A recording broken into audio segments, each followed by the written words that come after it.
If anything keeps President Obama up at night, it is likely the financial crisis in Europe, which threatens the recovery here at home. A high-stakes election in Greece yesterday gave the world economy reason to hope, but then there was terrible news today about Spain. We have two reports. First, Anthony Mason on Wall Street. Anthony? Scott, Europe remains the #1 concern here at the New York Stock Exchange, but in the end, the Greek vote left investors unimpressed.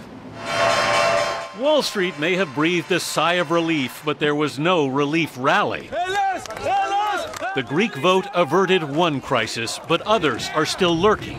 Ian Bremmer heads the Eurasia Group, a global risk consulting firm. We have not resolved anything in Greece. We have kicked the can down the road, and we haven't kicked it very far. This is a victory for all Europe.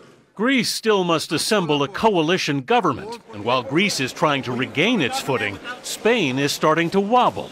Nearly a quarter of workers there are unemployed, and the country's borrowing costs have soared into the danger zone, more than 7%. So they're at a point where they really can't afford to borrow.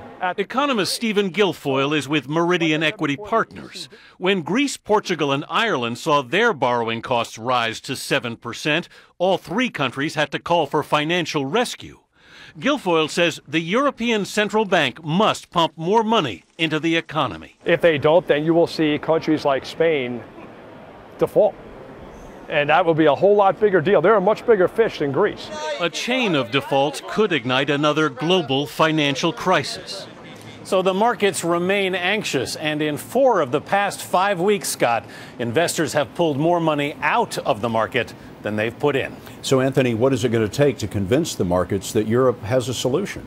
I think investors want to see a framework, Scott, for a new fiscal union in Europe. That would provide some stability, but there are 17 different countries in the union. It's really tough coming to agreement. Anthony, thank you very much.